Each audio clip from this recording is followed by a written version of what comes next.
बढ़ते अगली खबर की ओर 20 जुलाई 2023 भारतीय जनता पार्टी जिला अध्यक्ष राम सुमिरन गुप्ता के द्वारा 5 लोगों को पद से पृथक किया गया, जहां जिला उपाध्यक्ष प्रवीण तिवारी के स्थान पर अरविंद दुबे को पदभार दिया गया, जिसे नाराज प्रवीण तिवारी ने मुख्यालय के नजदीक सर्किट हाउस में आज दोपहर 2 बजे प्रेस कॉन्फ्रेंस कर बताया कि मेरे खिलाफ रचा जा रहा है षड्यंत्र, मुझे झारखंड का आरोपी बताया जा रहा है, कोयला माफिया बताया जा रहा है, तमाम आरोप तमाम तरीके से लगाए जा रहे हैं, जिसका तिवारी ने किया कि खुलासा और कार्यक्रम के उपरांत गुलाबी नोट की खुशबू अपनी जेब से निकालकर बगल में खड़े युवक को देते दिखाई दे रहे। वहीं सूत्रों को की माने तो लोगों का कहना है कि यह गुलाबी नोट कुछ स्पेशल मेहमान को जो बुलाए गए थे उनको देने के लिए लिफाफे तैयार करने के लिए दिए जा रहे हैं। दुर्भाग्य यह है कि सिंगरौली जिले में युवाओं का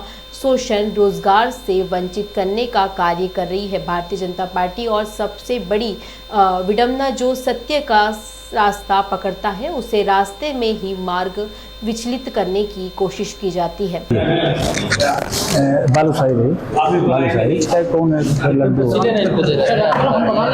करवा लेंगे तो ज़्यादा अच्छा रहेगा, नहीं पैक होने में टाइम लगेगा। मूलतः ये था कि कुछ दिनों से मेरे खिलाफ सोशल मीडिया में एक प्रोपोगेंडा चल रहा था, जिसमें ये बताया जा रहा था कि मैं झारखंड का अपराधी हूँ, मेरे खिलाफ मुकदमा है और मैं पूरी तरह से उस चोरी में लिप्त हूँ, ऐसा बताया जा रहा था। उस विषय में अपनी बात रखने के लिए आप लोग को आमंत्रित किया था। मैंने 2010 में एक ट्रक खरीदा था। 2010 में ट्रक खरीदने के बाद 4 महीने वो चला। 4 महीने के बाद मेरे को आर्थिक परेशानी कुछ आई, उसको मैं मजबूरी में मुझे बेचना पड़ा। सरोज दुबे मेढ़ोली के निवासी हैं, जो राधा कृष्ण दुबे के एक सुपुत्र हैं और बहुत प्रतिष्ठित परिवार के व्यक्ति हैं। मेढ़ोली में वो इलाकेदार है वहाँ के। उनको मैंने ट्रक बेचा। ट्रक बेचने के बाद वो अपने मैनेजर के साथ, अब उनकी भी 3 गाड़ी और मेरी 1 गाड़ी, उन्होंने उड़ीसा भेज दिया, किसी ट्रांसपोर्ट कंपनी को उन्होंने दिया और वो ट्रक वहाँ लेके गया। स्पंज आयरन का ट्रांसपोर्ट का काम मिला था उनको। उसने गाड़ी लोड करवाई और गाड़ी में क्या पेपर कमी था नहीं था, झारखंड में आके वो गाड़ी पकड़ा गई। गाड़ी पकड़ जाने के कारण, चूंकि वो गाड़ी ट्रांसफर नहीं थी, 4 महीने की नई गाड़ी थी, हमारी स्टैंप में लिखा पड़ी हुई थी सरोज दुबे जी से, इसके कारण उसका मैं ऑनर तो मैं ही था, मेरे नाम से गाड़ी थी, ट्रांसफर नहीं हो पाई थी। और पकड़ाने के बाद वो गाड़ी वहाँ पे 4 साल खड़ी रही। 4 साल के बाद वो सरोज दुबे ने उसको छुड़वाया। गाड़ी कहाँ गई पता नहीं चली। श्रीराम फाइनेंस का जो लोन था वो मेरे ऊपर था, लगभग 52 लाख रुपए बन गया था। ऐसी परिस्थिति में मैं और श्रीराम फाइनेंस के लोगों से बात करके सेटलमेंट पे बात आई। 18 लाख रुपए में मैंने अपने मेरे घर के पास बगल में ज़मीन थी, मैंने उस ज़मीन को बेचा और 18 लाख रुपए श्रीराम फाइनेंस का लोन क्लियर किया। सरोज दुबे उस स्थिति में नहीं रहे उस समय तक कि वो लोन को अदा कर पाते। वो लोन की भी मार मेरे को पड़ी, गाड़ी भी मेरे हाथ नहीं लगी और मैं अपराधी भी साबित हुआ। वो गाड़ी जब छुड़वाई गई तो चूंकि गाड़ी मेरे नाम से थी तो स्वाभाविक रूप से प्रवीण तिवारी के नाम से वहाँ पे मुकदमा कायम हुआ। और सच्चाई ये है कि आज तक मेरे पास झारखंड से किसी प्रकार की ना नोटिस आई, ना सम्मन आया, ना कोई वारंट आया था। आप लोग लगभग सभी लोग मोरबा थाने के जितने टीआई आए होंगे सबसे परिचित होंगे। आप इंडिविजुअल भी अलग से भी उनसे पता कर सकते हैं कि कभी प्रवीण तिवारी के नाम से कोई नोटिस या सम्मन कभी आया कि नहीं आया। राजेंद्र मिश्रा से जिस के जमाने से लेके आज तक जब कोई नोटिस सम्मन नहीं आया तो मुझे जानकारी भी नहीं हुई कि मेरे ऊपर कोई इस तरह का प्रकरण है। फिर जब ये सोशल मीडिया में चला तो मैं इसके बारे में पता करना प्रारंभ किया तो ये पता चला कि इसको मतलब ये समाप्ति के कगार में था, लगभग समाप्त था और इसको रीओपन कराया गया है। तो एक तरफ से मेरा भला भी हुआ कि ये जो सोशल मीडिया में चलाया गया, पेपर में निकला, तो उस तरह से मैं जानकारी तो हुई मुझे कि मेरे खिलाफ कोई इस तरह का मुकदमा कायम है।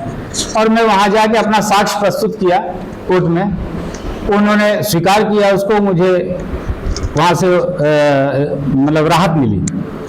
ये पूरा प्रकरण था मेरे गाड़ी यूपी 64S1356 गाड़ी का, जो जिसके कारण मुझे अपराधी यहाँ बनाया जा रहा था।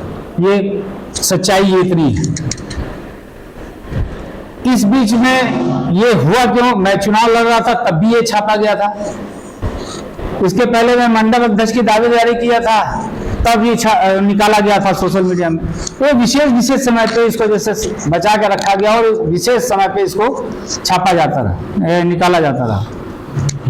और अभी मैंने एक पत्र लिखा था, अपने जितने भी राष्ट्रीय स्तर के हमारे महत्वपूर्ण लोग हैं उनको हमने एक पत्र लिखा था, जो कोयले में मिलावट चल रही थी, अब तो बंद है, और बड़े पैमाने पे जो कोयले में मिलावट चल रही थी उसके लिए मैं संबंधित विभाग को भी लिखा और अपने नेताओं को भी, बड़े स्तर के नेता हैं उनको भी लिखा, जिसके कारण उन पर कार्रवाई भी हुई और कुछ लोगों को नोटिस भी गई थी, आपको जानकारी होगी। वो बौखलाहट जो है मेरे इस पूरे प्रकरण में नजर आती है। मैं अपनी सफाई में ये कहूंगा कि मैं आज तक किसी भी इस तरह के अवैध कार्यक्रम में कार्य में सम्मिलित नहीं रहा हूं। और हाँ, ये जरूर है कि मेरे ऊपर प्रवीण तिवारी के ऊपर वहां मुकदमा कायम है, ये सत्य है, इसमें कोई दो राय नहीं। लेकिन उसमें मेरी कोई इन्वॉल्वमेंट नहीं थी, क्योंकि मैं सरोज दुबे जी को गाड़ी बेच चुका था। कानूनी तौर पे जब तक ट्रांसफर नहीं हो जाती गाड़ी, तब तक जो ऑनर होता है वो स्टैंप को वो वैल्यू नहीं, कानून में स्टैंप की कोई वैल्यू नहीं है। लेकिन 2010 में जब मैं बेचा था तो उस जानकारी के अभाव में और मेरे सामने ऐसी कुछ परेशानियां थी जिसके कारण मैंने गाड़ी बेची थी। ये सारी बातें हैं।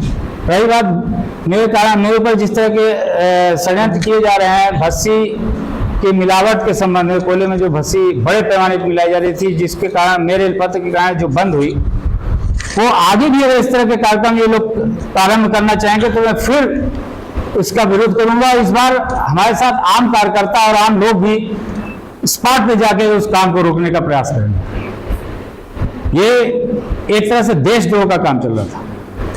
जिस पावर प्लांट में ये कोयला जाता रहा होगा, उस पावर प्लांट की क्या स्थिति बनती रही होगी, मिट्टी और स्टोन डस्ट का बर्निंग पावर क्या होगा। ये पूरी तरह से देशद्रोह का काम चल रहा है, जिसके खिलाफ आवाज उठाना मैंने अपना कर्तव्य समझा भारतीय जनता पार्टी कार्यकर्ता होने के नाते, और मैंने वो किया। उसके कारण मेरे को चाहे जो परिणाम झेलना पड़े, मैं उस सारे परिणाम को झेलने के लिए अब पूरी तरह से तैयार हूं।